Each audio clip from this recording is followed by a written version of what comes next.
Thoughts on doing a rom-com? I'd like to see myself in a rom-com, yeah. Am I funny is the question. Am I romantic is the question as well. Am I? No one's answered, so yeah. Hey, I'm Barry Keoghan and Esquire has asked me to explain some things. So let's dive in, shall we?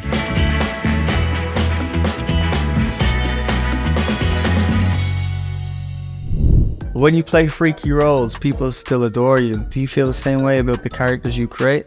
I mean, that's on them, freaks.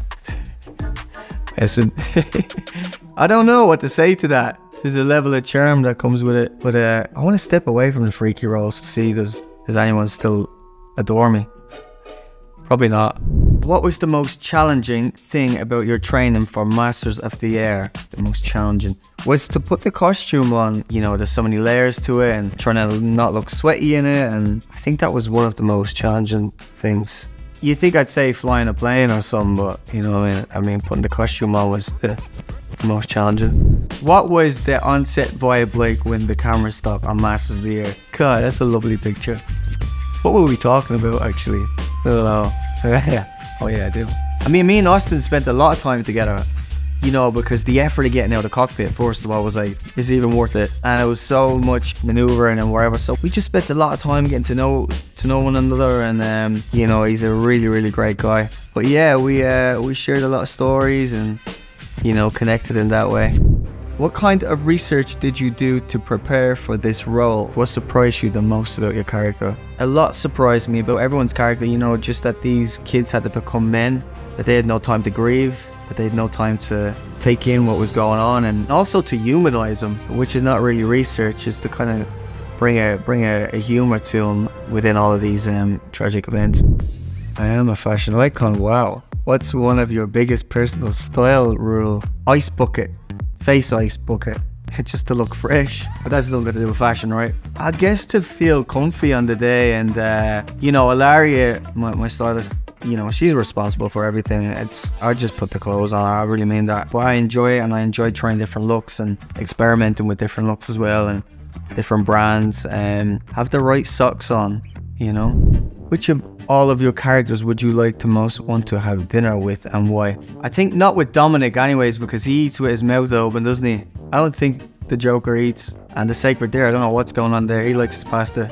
I'd say the safest bet would be Druig. You know, being in the Amazon and that with some fruit. Quite nice. What is it about the Irish actors who play Batman villains? There's something in the accent, isn't there? Well, A, they're all very good looking. They all have gorgeous blue eyes. Colin has brown eyes, sorry.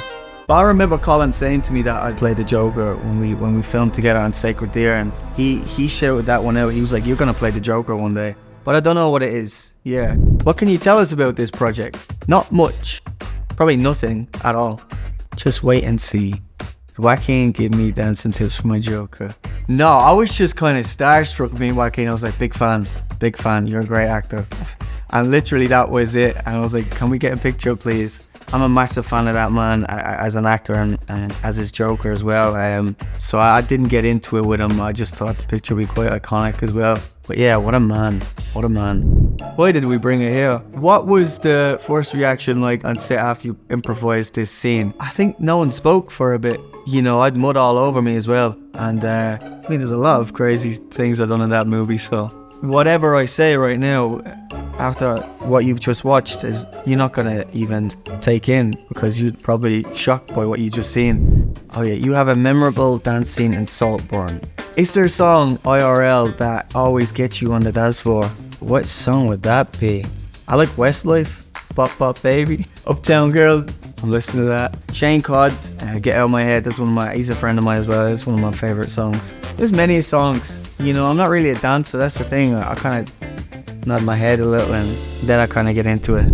How did I prepare for my role as Dominic in Banshees? Yeah, Dominic, I mean, getting to spend a lot of time with Martin, and, you know, being a fan of Martin as well.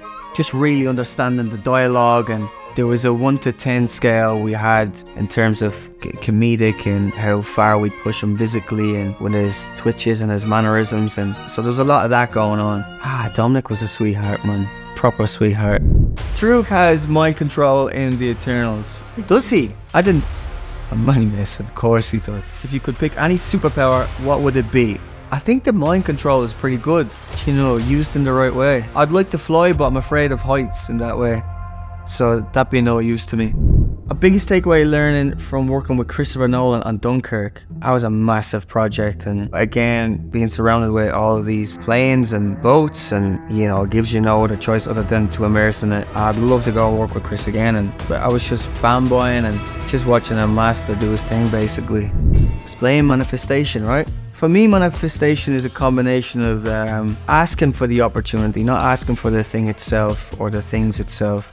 I believe in, you know, getting the opportunity to have the chance to rise to it or to fight for it. I believe you got to work for it, and I think you subconsciously work towards it when you set it out and you put it out there to the universe. And it does work in mysterious ways. Thanks for watching.